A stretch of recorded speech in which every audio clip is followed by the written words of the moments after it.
Hi everyone, how you doing? Welcome to my channel. به چنل من خیلی خوش اومدین. من محدثه هستم، مدرس زبان انگلیسی. اینجاییم تا با همدیگه رشد و پیشرفت کنیم و به هدفمون یعنی انگلیسی صحبت کردن برسیم. اگه فکر میکنی یادگیری زبان خیلی سخته یا اینکه 1000 بار شروع کردی و هر بار ناامید شدی و بعد از چند روز ولش کردی، بذار یه حقیقت رو بهت بگم. مشکل تو زبان نیست، تنبلی نیست. مشکل نداشتن مسیر مشخص و هدف مشخصه. توی این ویدیو قراره بهت نشون بدم چطور با چند قدم ساده اما اصولی یادگیری زبان رو از یه کار سخت و گیج کننده به یه مسیر روشن و لذت بخش تبدیل کنی. ما اول هدف گذاری میکنیم، بعد منابع خوب و مناسب سطحت رو معرفی میکنم و در آخر بهت نشون میدم چطور با یه هدف گذاری درست و یه برنامه واقع بینانه بالاخره این بار بتونی به نتیجه برسی. نه با حفظ کردنهای الکی، نه با دوره‌های گرون، بلکه با مسیری که میتونی بهش پایبند بمونی و ازش لذت ببری. اگه دنبال یه شروع متفاوتی، این ویدیو همون جاییه که باید باشی. The first ones, set yourself a goal. قدم اول هدف گذاری هست. قبل از اینکه بری سراغ منابع و کتاب‌های مختلف و شرکت در کلاس‌ها و دوره‌های مختلف، یه لحظه مکث کن. مهمترین کاری که باید اول انجام بدی، مشخص کردن هدفته. چون تا ندونی چرا داری زبان میخونی، خیلی راحت دل سرد میشی و ولش میکنی. اول این سوالو از خودت بپرس. What's your goal of learning English? هدفت از یادگیری زبان انگلیسی چیه؟ موارد مختلفی میتونه وجود داشته باشه. For immigration, to migrate to another country. هدفت مهاجرت هستش. براش زبان میخونی. For travel, to travel and communicate with locals. میخوای سفر کنی و با افراد اون کشور ارتباط برقرار کنی. باید زبان بخونی، زبان بلد باشی. For exams like IELTS, TOEFL. میخوای برای آزمون‌های بین‌المللی مثل آیلتس و تافل آماده بشی. برنامه ریزی میکنی براشون و زبان میخونی. To watch movies without subtitles. میخوای فیلم و سریال های انگلیسی رو بدون زیرنویس ببینی. To gain language skills and personal interest. میخوای مهارت زبان رو یاد بگیری و علاقه داری بهش و میدونی که این مهارت تو دنیای امروز واجبه برای کار، تحصیلت و آیندت. از بین این مواردی که گفتم، حداقل یک مورد هدفت برای زبان خوندن هست. پس هدفت رو مشخص کن و بعد شروع به زبان خوندن کن. The second one, choose the right resources. قدم دوم، انتخاب منابع درست هست. حالا که هدفتون رو از زبان خوندن مشخص کردین، وقتشه که منابع درست و مناسب سطحتون رو انتخاب کنید. برای یادگیری گرامر، کتاب English Grammar in Use به نویسندگی ریموند مورفی جزو بهترین و پرفروشترین کتاب‌های گرامر زبان انگلیسی در دنیاست.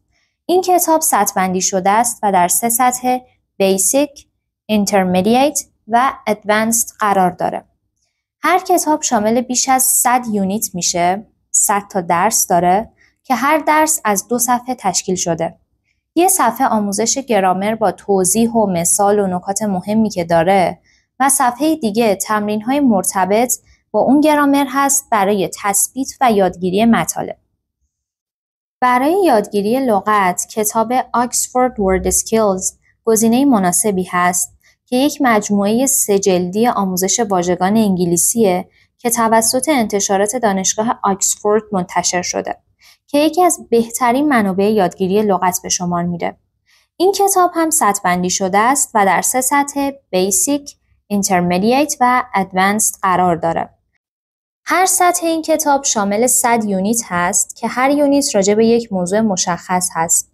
مثلا یه درس راجع به feelings, emotion, احساسات، jobs, شغلها، clothes, لباس, describing people, توصیف افراد و به همین صورت موضوع محور هستش که این باعث میشه لغت‌ها به صورت موضوعی و دسته‌بندی شده تو ذهنتون بمونه.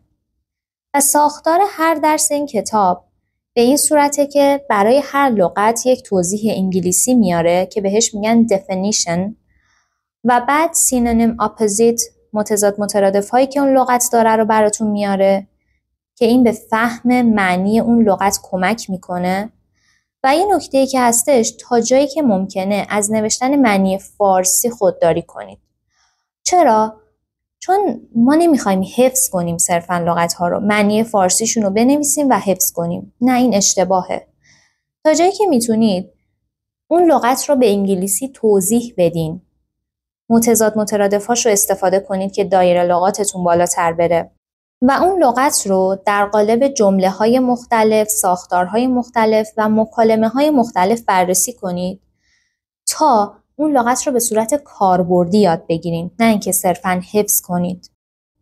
و همچنین EDM ها، کالوکیشن ها، فریزال ورب ها رو پوشش میده، شامل تصاویر رنگی و جذاب هست که به فهم بیشتر مطالب کمک میکنه. این کتاب هم میتونید PDFش رو دانلود کنید و هم نسخه چاپی کتاب رو تهیه کنید. پیشنهاد من برای مطالعه این کتاب روزانه 1 درس هست و مرور هفتگی حتما داشته باشید و 1 روز در هفته درس‌های قبلی رو بک بزنید و مرور کنید و از کلمات در جمله سازی و مکالمه روزانه استفاده کنید. حالا اینجا 2 مهارت باقی میمونه، listening و speaking، مهارت شنیداری و صحبت کردن. قبل از اینکه بریم کتاب‌های این 2 مهارت رو بهتون معرفی کنم، خوشحال میشم اگر تا اینجای ویدیو رو دوست داشتید و براتون کاربردی بوده، لایکش کنید. کتاب Speak Now برای تقویت مکالمه زبان انگلیسی هست. این کتاب در 4 سطح طراحی شده و به طور کامل روی مهارت speaking یعنی صحبت کردن تمرکز داره. برای سطح beginner تا upper intermediate مناسب هست، یعنی برای سطح مبتدی تا بالای متوسط.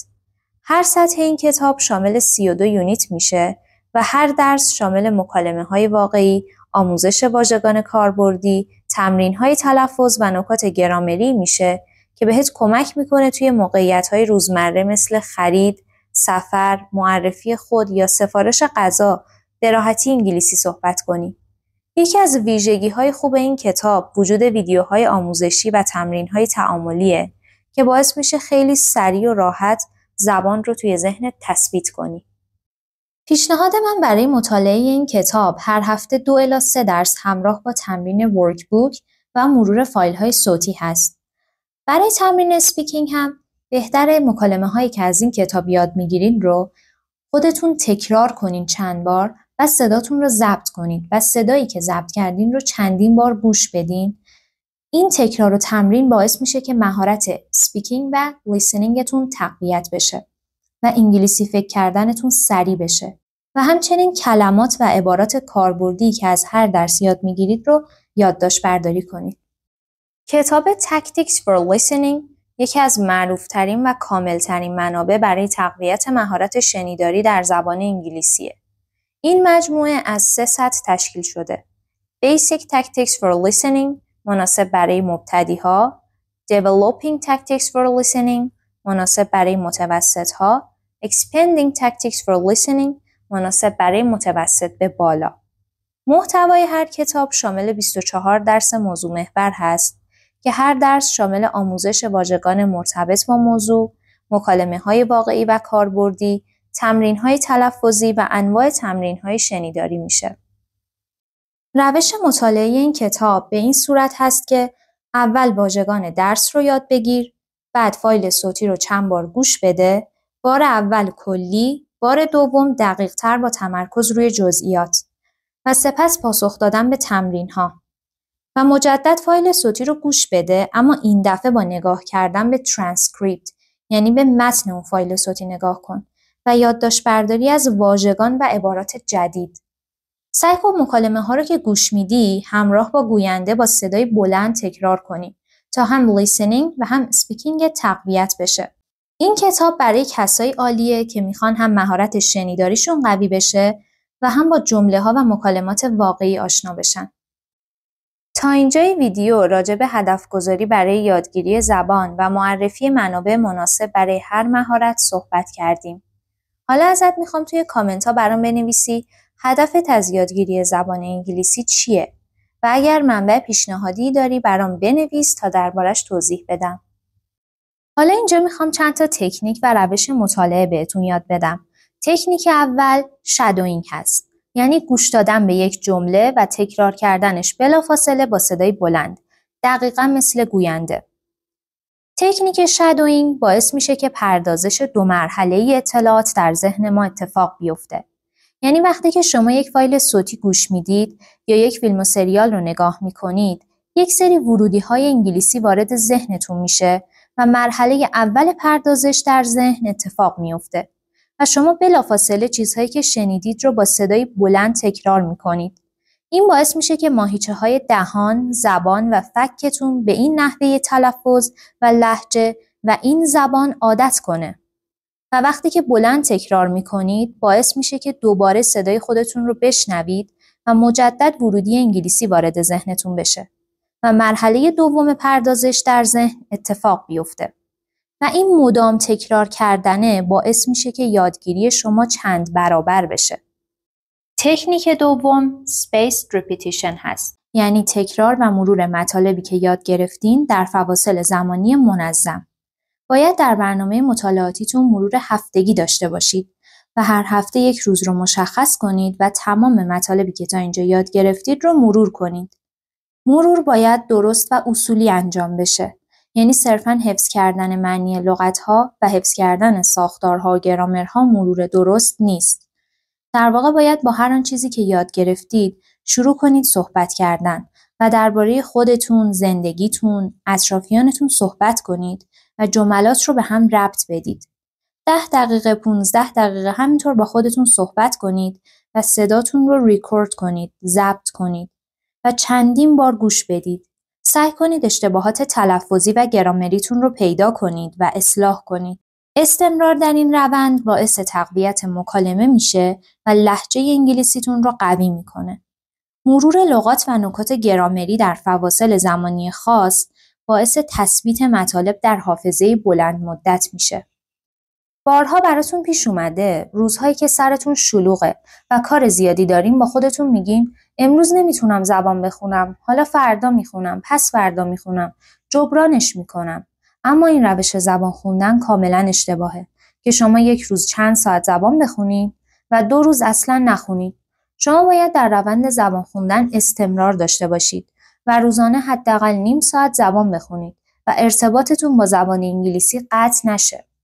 اینجا میتونید از تکنیک 5 دقیقه استفاده کنید و روزهایی که سرتون شلوغه و نمیتونید زبان بخونید، ذهنتون رو گول بزنید. به خودتون بگید فقط 5 دقیقه لغت میخونم یا 5 دقیقه این گرامر رو میخونم. بعد میبینید که 5 دقیقه شده 10 دقیقه، 20 دقیقه، نیم ساعت که دارین زبان میخونید. اینجوری شما تونستین مغزتون رو گول بزنید و با 5 دقیقه زبان خوندن دلتون میخواد که بیشتر بخونید. حتما تکنیک‌ها و روش‌های مطالعه‌ای که گفتم رو انجام بدید چون صرفاً داشتن منابع مناسب کافی نیست. تا زمانی که روش مطالعه درست رو بلد نباشید نمیتونید به نتیجه برسید. توی این ویدیو با هم قدم به قدم جلو رفتیم از تعیین هدف مشخص برای زبان خوندن تا انتخاب منابع مناسب برای هر مهارت و آشنایی با تکنیک‌های کاربردی برای یادگیری مؤثر. یادگیری زبان یه مسیر طولانی نیست. اگه بدونی کجا وایسادی، کجا میخوای بری و چه ابزاری دستته. فقط کافیه به خودت و این مسیر اعتماد کنی و با یه برنامه درست مداومت داشته باشی. اگه هنوز شروع نکردی، الان بهترین زمانه و اگه مدتی شروع کردی، یادت نره که هر روز حتی یه قدم کوچیک هم یه پیروزیه. تو فقط باید شروع کنی و ادامه بدی. من اینجام تا توی این مسیر همراهت باشم. اگه چیزی از این ویدیو یاد گرفتین و براتون کاربردی بوده، لطفاً لایکش کنین و برای دیدن آموزش‌های بعدی حتما کانال رو سابسکرایب کنید.